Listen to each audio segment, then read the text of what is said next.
네, 먼저 이런 계획이 어떻게 추진됐는지부터 짚어봐야 할 것 같습니다. 태극기가 대한민국을 대표한다는 건 이견의 여지가 없지만 그 필요성을 두고는 갑론을박이 이어지고 있는데요.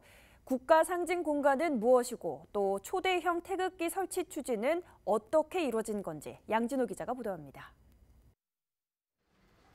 국가 상징 관련 사업이 처음 등장한 건 2008년입니다. 당시 이명박 대통령은 광화문에서 숭례문으로 이어지는 거리 일대를 국가 상징거리로 조성하겠다고 밝혔습니다. 2009년 시민에게 개방된 광화문 광장이 바로 국가 상징 사업으로 추진된 첫 사례입니다. 지난 10월 9일 제563돌 한글날에 맞추어 광화문 광장에 세종대왕 동상이 모셔졌습니다. 또한 지하광장 보차도를 개조하여 세종 이야기 전시관도 개관되었습니다. 광화문 광장을 제외하고 큰 성과가 없었던 사업은 10년의 세월이 흘러 다시 등장합니다. 오세훈 서울시장은 지난 2021년 광화문 광장에서 용산, 노들섬을 거쳐 여의도까지 이어지는 국가 상징거리 조성을 발표했습니다. 박원순 시장의 유고가 생기면서 올 4월 7일 날 보궐선거를 통해서 오세훈 시장이 다시 취임하죠. 이걸 다시 꺼내 듭니다. 국가 상징거리를. 그죠? 국가 상징거리가 어디서 어디까지입니까? 현재는 광화문에서 시작해서 용산을 거쳐가지고 한강까지로 7km에 해당됩니다. 한강 어디? 이 사업은 다시 2023년 국가 상징 공간으로 확장됩니다.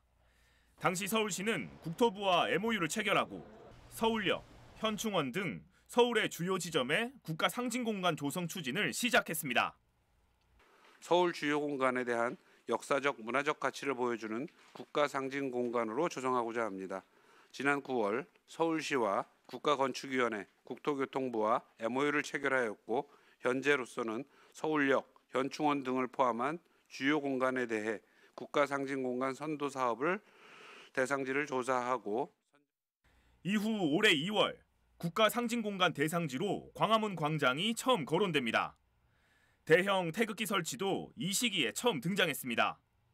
광화문 광장과 그 일대에 국기 개양 기능이 포함된 시설물을 조성할 때 광장 방문객들이 모두 국기를 즐길 수 있고 그리고 상징성이나 기술력 또 나아가서는 예술성까지 가미된 그런 그 방안은 있을 수 있는 방안이 무엇이 있는지 종합적으로 검토해서 조만간 서울시의 입장을 정리하도록 하겠습니다.